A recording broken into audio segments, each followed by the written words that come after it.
Hey folks, welcome to another episode of the Application Security Podcast. This is Chris Romeo, Chief Security Officer at Security Journey and also co-host of the Application Security Podcast. I'm also joined today by my good friend, Robert Hurlbut. Hey, Robert. Hey, Chris. Yeah, Robert Hurlbut here, and I am a Principal Application Security Architect at Acquia, and very excited about this topic we're going to be talking about today. It's something I've been hearing about, seeing as well in the wild, if you will. And so very cool topic. Yeah, and you just got back from Global AppSec, right, in San Francisco. So what was your kind of general impressions of that? Well, it was a great time, of course, to be out there again. I think it's 3 years since they met in person. And so to see a number of folks that I already knew and meet new people as well. I think they had a really good turnout of new people for this conference. I know they had a time where they asked for people to hold up hands, and there was, wow, it was a good packed audience of people who were first timers. And this topic also, we're going to be talking about low code, no code came up as well in some talks and some folks I talked to. So really excited. Excellent. Glad to hear that the conference went well. And Michael, we've made you wait long enough. And so we'd like to jump right in, though. We don't give our guests any time to warm up. We go right to the security origin story because our listeners are literally on the edge of their seat, waiting to hear. Michael, how'd you get started in application security? Yeah, so first of all, thank you for kind of inviting me here. I'm really excited. Was really excited to do this. So I actually started with cybersecurity when I was young. When I in high school, we had people from the industry come into my high school and actually teach us about hacking. Like they would give you an application and show you how to do SQL injection, all sorts of stuff. I actually had the opportunity to learn from Adisha Arabani, who's today the CTO for Snyk. Used to be the CEO of SkyQ. So that was kind of a really fortunate opportunity for me. Later on, as many Israelis do, I spent some time at the IDF.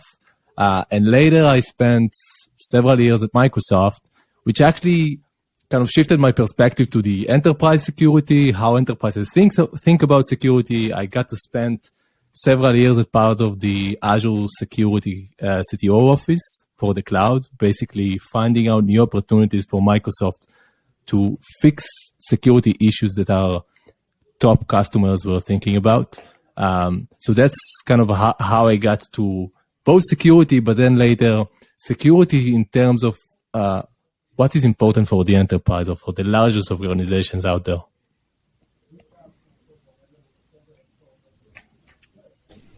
Very cool. So, Michael, thanks again for joining us. As I mentioned, our topic today is no code or low code. So for our listeners and those who are watching on the video, what is no code and what is low code? Yeah, so that's a very good question. And actually, it is kind of something that is changing as the industry grows. Low code, no code means a lot of different things for many different people. But when you try to think about it, and especially from the enterprise perspective, first of all, you need to make a distinction between platforms that are dedicated low code, no code platforms. So you have your Appians, your Mendix, your Zapier, IFTTT. Those are kind of platforms that are either a glue between different applications, or they could be a way for you to create new business applications. So that's kind of one thing. And another thing entirely is where you have an existing SaaS offering. So imagine a Salesforce, an Office, a ServiceNow, and they want to expand. So basically they want to Salesforce, for example, wants to become just more, today it's much more than a CRM, right? But that's where they started and they want to expand. And so low code gives them the ability to expand above and beyond what they were doing earlier. Today, Salesforce is a platform to develop applications. And so you have these low code, no code platforms that are dedicated platforms like application development platforms. And you have low code, no code developed that started as an extendability feature around existing offerings like CRM or ERP. What we're seeing in recent years is that both these types of low-code, no-code platforms, while they started at focusing, they started by allowing professional developers to build faster. So you're an application development team. There's a lot that you have to do. Low-code, no-code platforms started as a way for you to basically accelerate your development processes. So you would, for example, when people use Salesforce, they used to go to a partner. The partner would customize Salesforce for them, and they used to do it with code. So Java, Apex, and other places that holds as well. The reason to bring low code, no code into the mix is just because it makes things easier. So there's a lot of building blocks you can pick up and use. There are processes that are built for you, and some of the database could be managed for you. The authentication could be managed for you. So that's a way to accelerate. That's how it started. On the dedicated platform side, there are kind of, again, it's not about extending the CRM, but it's about creating a specific business process. So you could, for example, make sure that you streamline everything around receipts or reimbursement of expenses. That's an example of something that people need to automate, and so they use these platforms to accelerate their development. The number one thing that we've seen change for both these types of platforms in the last 2 to 3 years is that rather than focusing on the professional developers, they have shifted focus to business users. And of course, this is not new. People have been trying to empower business users ever since, since forever, right?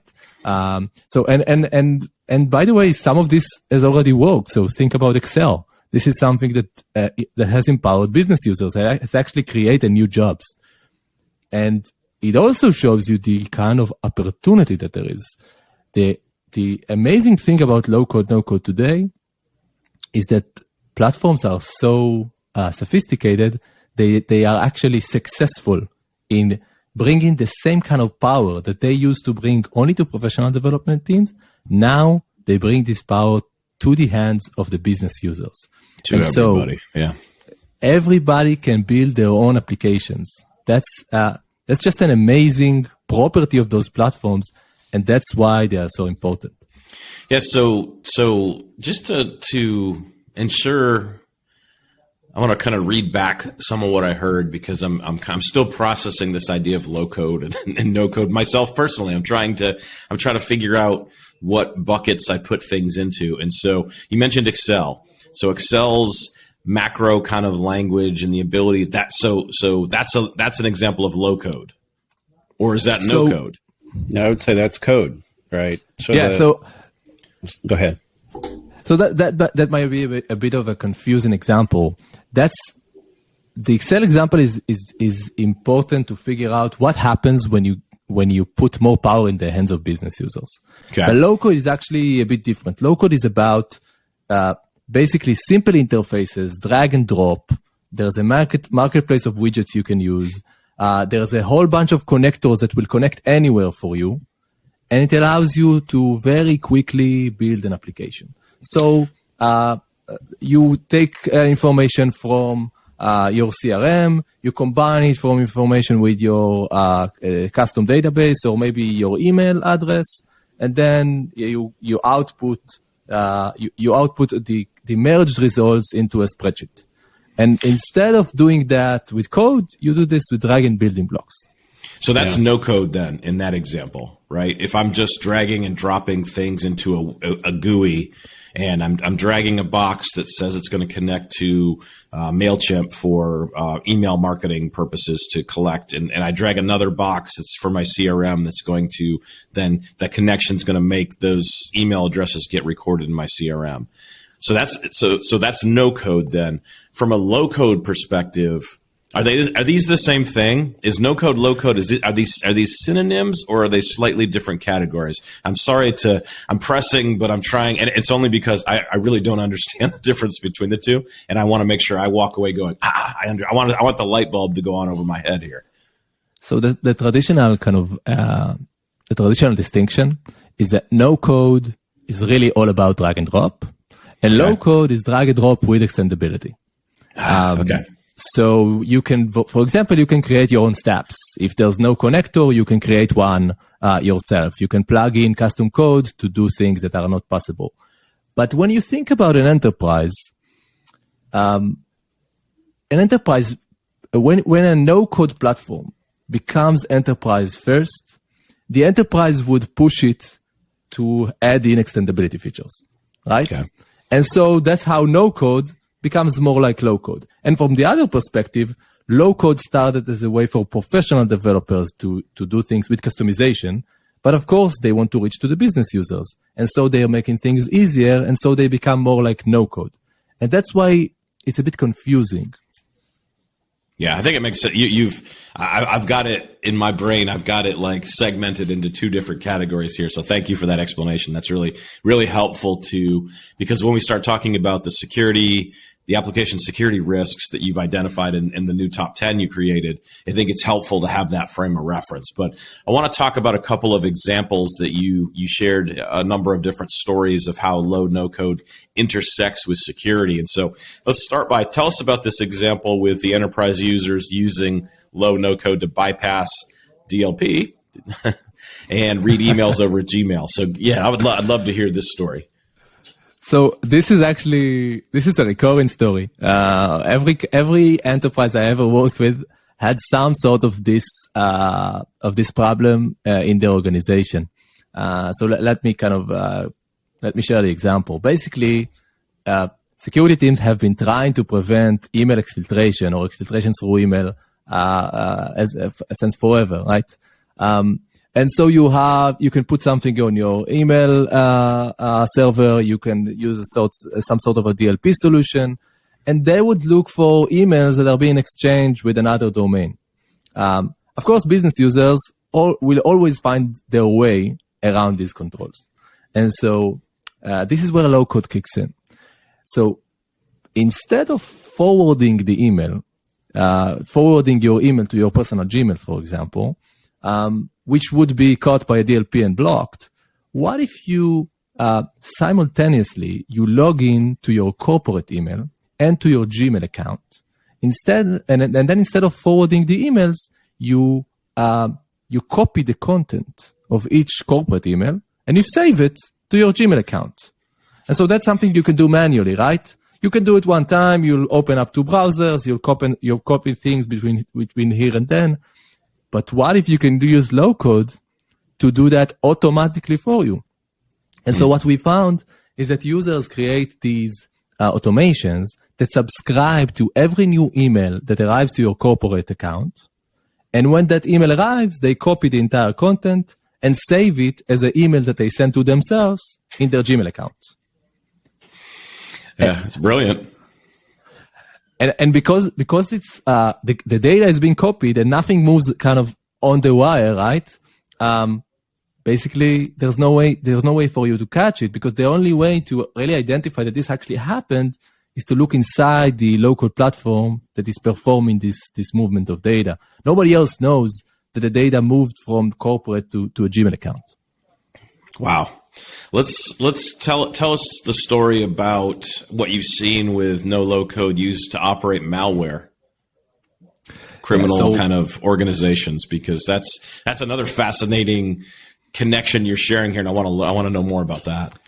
So when you think about low code or no code today, there are some properties that are important to understand before you can understand why it's important for an attacker, why it's like a good place for an attacker to focus on. First of all, this is SaaS. So like any SaaS, security controls are lacking. It has compute built in, right? Because this thing is operating on its own. It is also, by definition, connected to business sensitive data. So if you have, for example, Power Platform, Microsoft's low-code platform, it's wrapped around everything Microsoft. So Office, it connects to Azure, wherever you'd like. And so it's a very good place to easily connect across the enterprise. And so this is actually a story that was identified by Microsoft Detection and Response Team.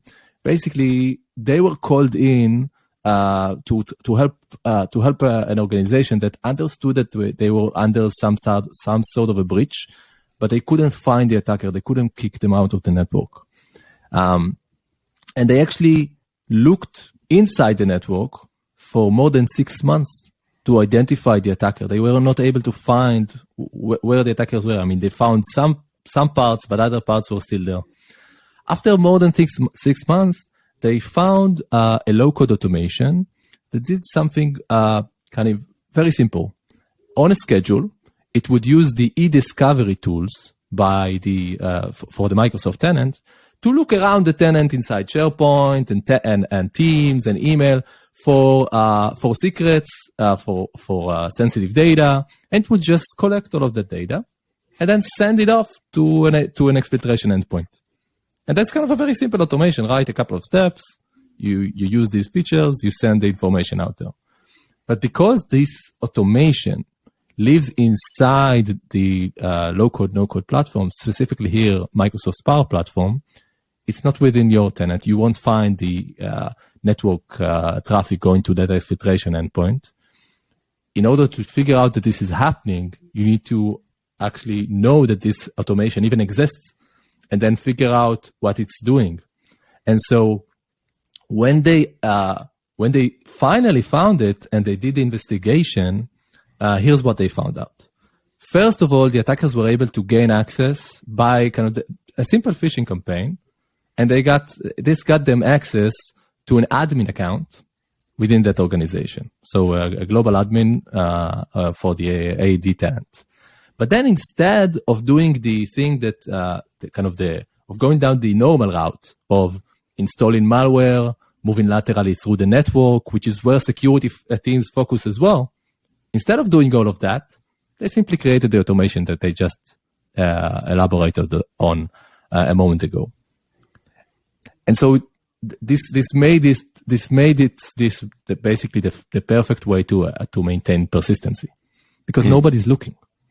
Wow. So yeah, it's a whole new avenue that nobody's really thought about. And so I just want to clarify for our audience, there's many, many positive ways to use low-code, no-code. We've just shared 2 stories, examples from Michael's history of things that I don't want someone to be like sitting here right now going, I'm never using no-code. It's only used by criminals and exfiltrators of email, right? Like there's a lot of positive cases for enabling the business users to be able to create connections between different platforms and add value to the business. It's not just for criminal activity.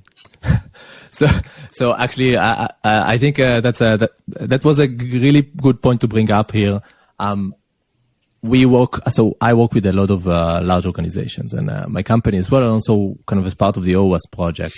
And the amount of business value that business users are able to bring into organizations with low-code, no-code is just amazing. So you're seeing people from HR, from finance, from sales, from customer success. They are finding problems that prevent them to succeed as a business, and they just fix it. They don't wait for anybody else. They can just move forward, and the value is enormous. But that's also why it's so important to do things in a secure way. Because once things become business critical, security has to be involved. Keep security top of mind with continuous application security training for your developers. Security Journey offers bite-sized lessons with hands-on interactive training for all roles in the SDLC. Give your admins the ability to use pre-built or custom training paths with easy-to-use tracking and reporting. Visit securityjourney.com to see our solution today. And with that in mind, I was thinking about that, and I've been looking at this for probably a couple of years, just seeing it continue to rise on in terms of usage and so forth. But I also have been thinking about the security perspective. But for our audience, why is it different from a security perspective? So, I mean, one of the things that you see when we had conversations with security professionals that are in charge of basically application security or security architects, and they are trying to see whether they can expand their existing approach to low-code, no-code. You very soon find out that all of the basic building blocks that are used to build your security strategy on, they don't really exist for low-code, no-code. So you're used to code scanning.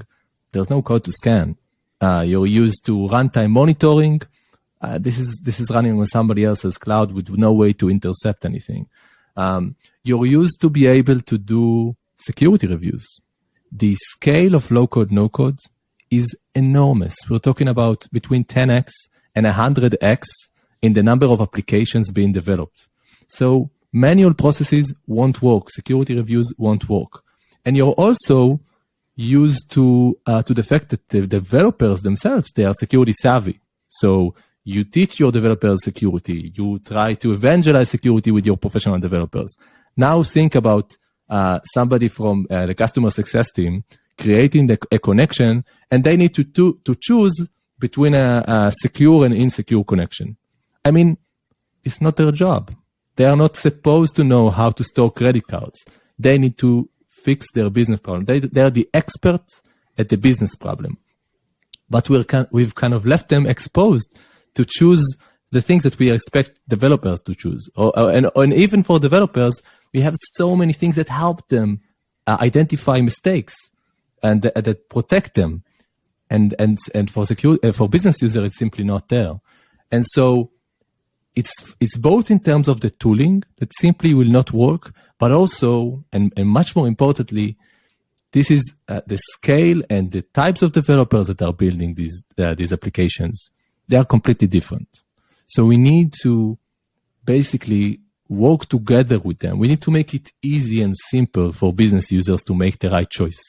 We need to put guardrails around the way that business users are operating so they don't have to think about security. But when something might happen, when they create some sort of an issue, we need to be able to guide them in the right direction in a language they understand, which is, of course, very different from a language that a security professional would, a developer would understand. Do you have an example? Like what would you say to someone who's building a no-code, low-code solution and help them understand a security issue, let's say? Sure. So I think one of the things that, one of the examples that I find most illuminating is that when you look at the way that, I mean, maybe I'll take a step back here to figure out why this happened, why this happens. Low-code, no-code platforms try to expand within organizations, right? They need to be able to, I mean, they need to, it needs to be easy to create these applications. But when you think about professionally developed applications developed by professional developers, every time they create a new application, there's a process to acquire permissions for that application, right? You need to set up an identity for the application, and then you need somebody from IT or security or somewhere to approve that the application could exist and it can do certain things. If any low-code, no-code application would need to go through the same process, there would be no way for people to develop, for this to kind of rapidly expand within the organization. And so the way that this is handled is that low-code, no-code platforms allow you as the maker of an application to embed your own identity within the application. And so let's say I create an application that is plugging in that data from Salesforce. I don't have the ability to now create some sort of a service account with Salesforce. Instead, I will choose my own, I will log into Salesforce. The authentication token will be saved somewhere. And then you get a kind of a magic happens, and the low-code platforms allow you to share that authentication token or that authenticated session with somebody else. And so the way that this ends up happening is that the maker would create an application, embed their own identity within that application, share it with somebody else.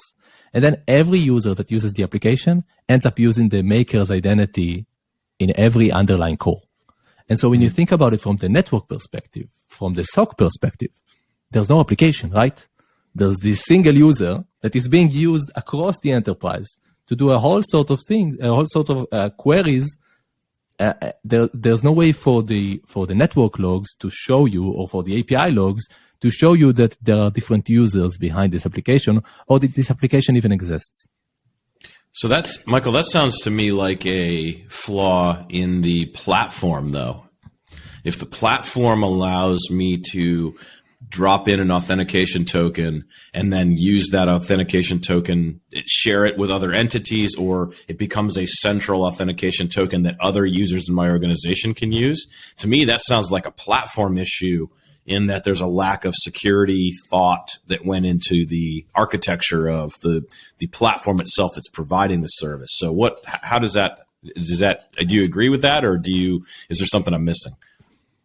So it's valid criticism on the way that platforms have been built, but the reality is that today this is the way the vast majority of low-code, no-code platforms operate, and for good reason. They operate this way because there are valid use cases to share those connections. So imagine a development team, they set up their connection to the ERP one time, and then everybody in the development team can use it. The problem becomes when this kind of easy way to share credentials becomes something that business users can pick up and use. And so, for example, Microsoft has this Microsoft Power Platform has this notion of a default environment. That's imagine you open up the platform for the first time. That's where that's what will open up for you. Users can, by mistake or not, they can create a connection and share it across the organization, which means with everybody that has access to the default environment. So in some cases, you'll find connections to, somebody's Outlook account, somebody's Teams account, and they're just lying there. So it's true that the way that is every new platform has new risks that come with it.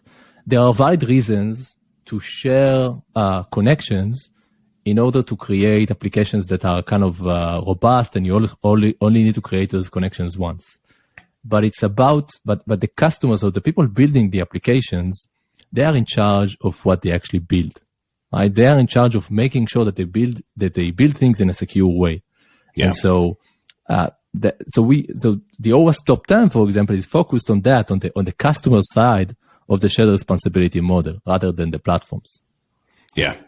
Yeah. And I could see, if I'm building a low-code platform, my first priority is simplicity and ease of use for the business users. Me as a security engineer, my first priority is not ease of use and simplicity for the business users. It's protecting the data that we have in the system. And so it sounds like there might be some tension in the platforms that exist right now.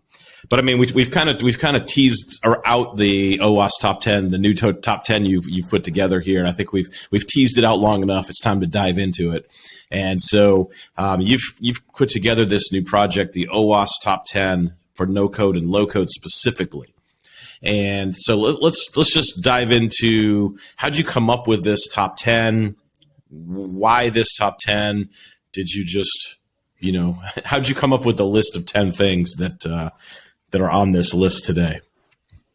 Sure. So when we started working with, when we started focusing on low code, no code, and how do you think about it from a security perspective? And we worked with many different organizations. We're still working with many organizations, some large, some smaller, some across the industry. And one thing that has become clear is that it's really important to make it easier for the entire industry. We need to understand what are the top risks and how do we think about low-code, no-code security. What are the things that we, to your point earlier, what should we ask the platforms to do? And what is our job as the people using low-code, no-code? Because, you remember when we started kind of thinking about cloud and cloud security, everybody was saying, hey, AWS, Azure, GCP, you should solve all of the security problems in the cloud. Of course, today we understand that that's not really what's going to happen. There's a shared responsibility model. They will build secure building blocks. You're in charge of what you're building. The same thing applies for low-code, no-code. But then there's a serious question. I mean, okay, so I want to be in charge. What do I need to look out for? So what are the things that people are doing that create vulnerabilities for my organization? So we started working with a lot of these large corporations, and actually some of the the top 10 actually emerged from scanning hundreds of thousands of low-code, no-code applications. And this is information that comes from Zenity, from my company. And so with these scan results, we've been able to identify what actually happens within large organizations, and then categorize it in a way that can drive meaningful mitigation. And we've also been very fortunate to have other people from the industry joining us in the OWASP project. So we have people from Palo Alto and from Microsoft, and other kind of have started collaborating us recently, because there's really a lack of, there's really a need to understand better where we should focus. And so the OWASP Top 10 for low-code, no-code is focused on what can happen when you build low-code, no-code applications incorrectly, what kind of problems you can introduce into your business.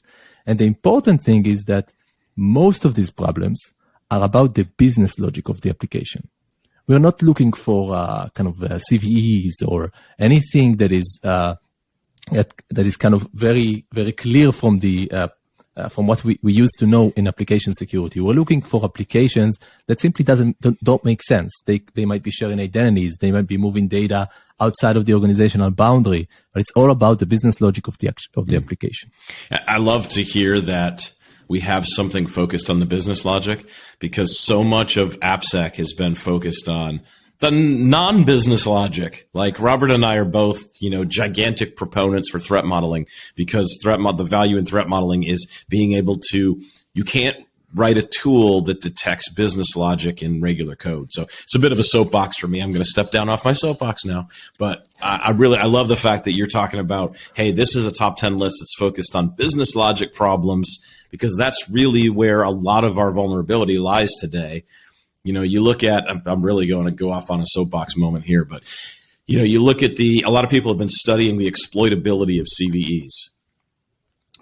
And I believe some of the research that I've seen that a lot of the CVEs we get worked up about aren't exploitable. Nobody can exploit them, but we all get excited and we make a marketing page and a logo for, some new CVE, and everybody gets all spun up and, oh, well, it's actually not really that exploitable in production applications. It's kind of code that's hidden. You can't really get to it.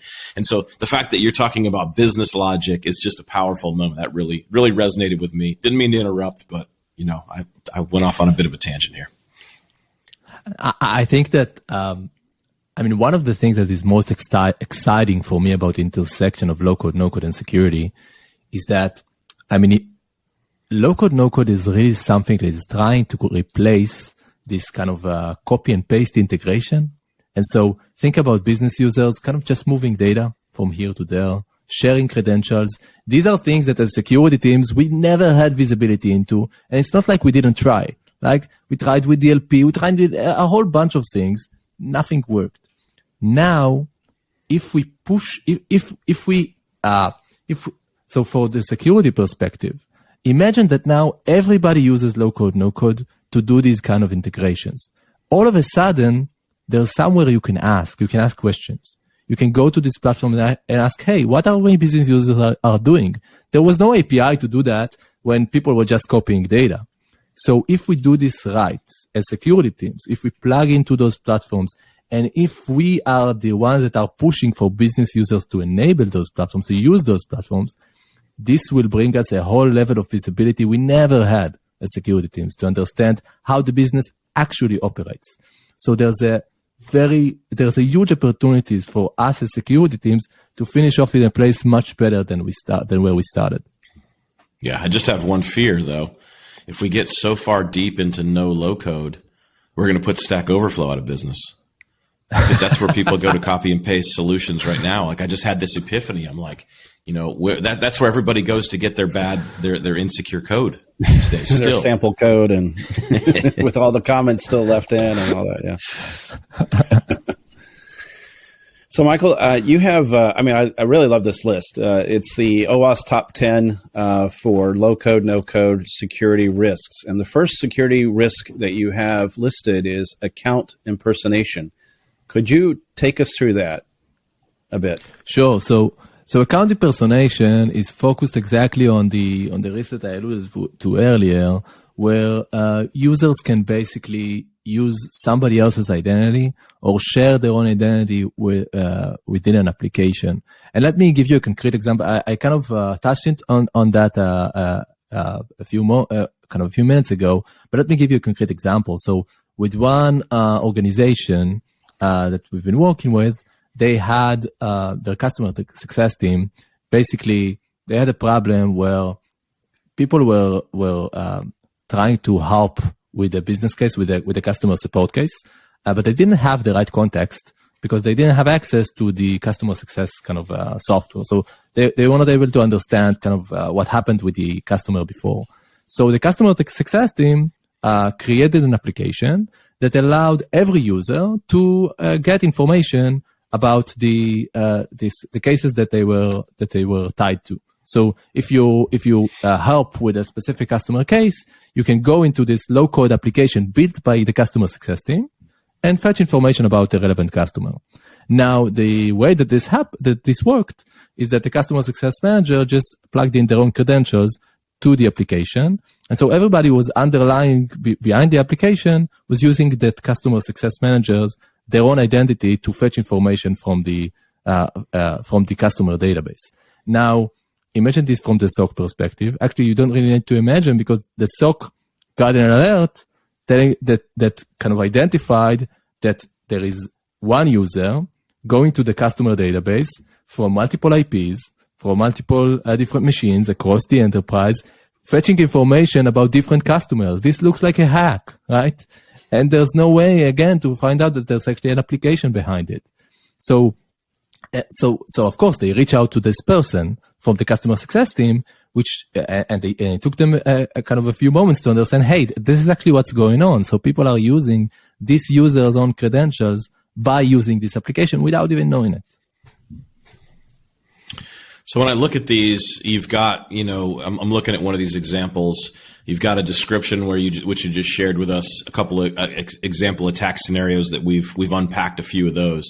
Then you've got this section called how to prevent. And so give us some context on how to prevent account impersonation from what you've described in the top 10 here. Sure. So preventing this kind of preventing low-code, no-code issues, because the issues are about the business logic, the prevention is about the business logic too. It means that you need to understand what actually business users are building and try to put guardrails around it to point them in the right direction. So some platforms have a way to limit credential sharing. Some platforms have a way for you to for example, you could say nobody can share a connection with the entire organization, or you can just review the list of connections that have been shared. Across different users. Another thing that you can do is that most of these platforms do have a way to do things kind of the proper way. So you can use a service account in order to embed in this application. It's simply a matter of whether you have done this or not. So you need to make sure when there's an application that is actually being used by an organization, by the organization, to make sure that the underlying connections are not somebody's personal connections. And so for you to do that, you need to figure out which platforms your users are actually using, and also what of the applications they have built on top of these platforms. Okay, so then the third one on the list, just so we can expose the listeners to a little bit more from the list. Their homework is going to be to go read the list and internalize it and understand it. But Number 3 is data leakage. So give us some perspective on data leakage. So a lot of low-code, no-code applications move data around. So applications are, of course, only as impactful as the data that they touch, and the identity they do it with. And so you have lots of applications that are subscribing to changes on one endpoint. So, for example, every new file on a SharePoint list, and then they'll kind of crunch that file and maybe send a notification in Teams. And so data could be moving from this from SharePoint to Teams. Now there's a large question there: which organization owns that Teams that Teams instance, and which organization owns the SharePoint site, right? Because it's fine that it's kind of both are Microsoft, but do they belong to your organization?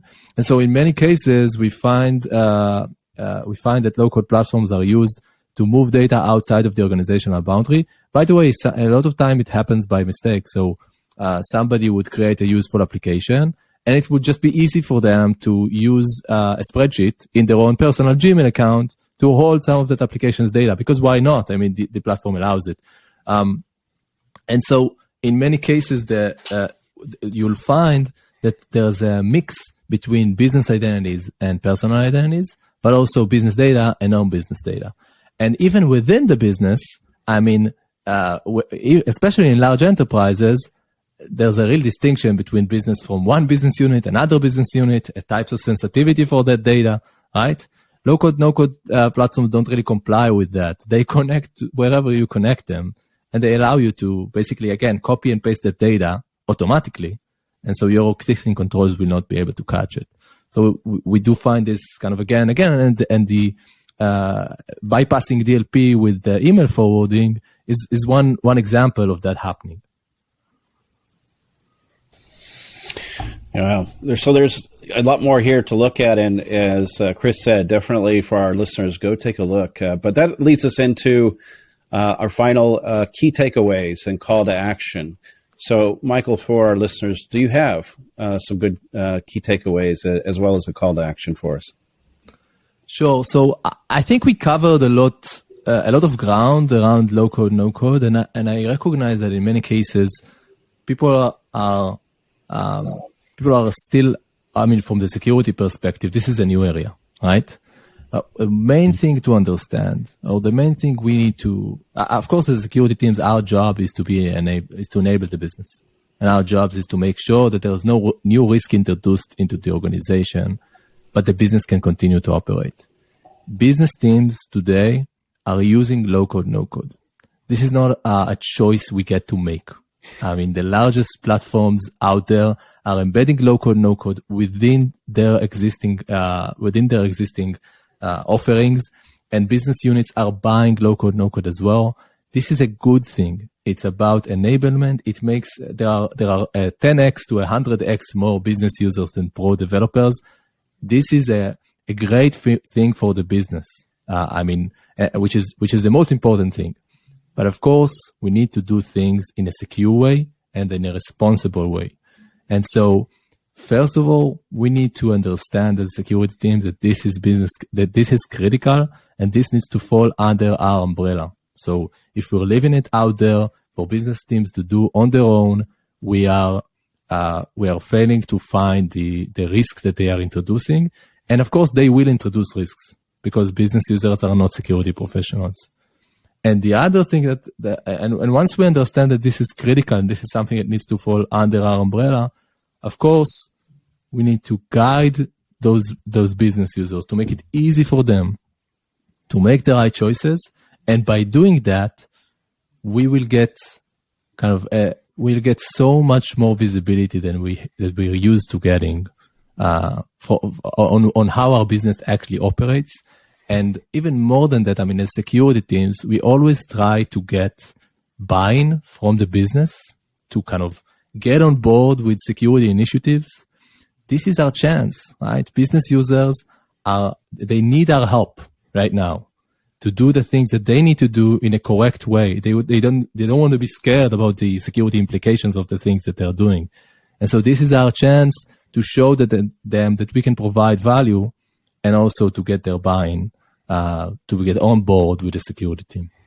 Yeah, partnership with the business, between security and the business, is really going to be the true metric of success here for low code, no code in the enterprise. Like, if you don't have that partnership, it's going to be a battle the entire time. It's going to make a lot of people unhappy. So, Michael, thank you so much for educating us about no code, low code, and your experiences and stories as you've seen it play out. And then thanks for your work on this new OWASP Top 10. I think it's very valuable, and I've learned a lot about this. I'm going to go study that list more closely now.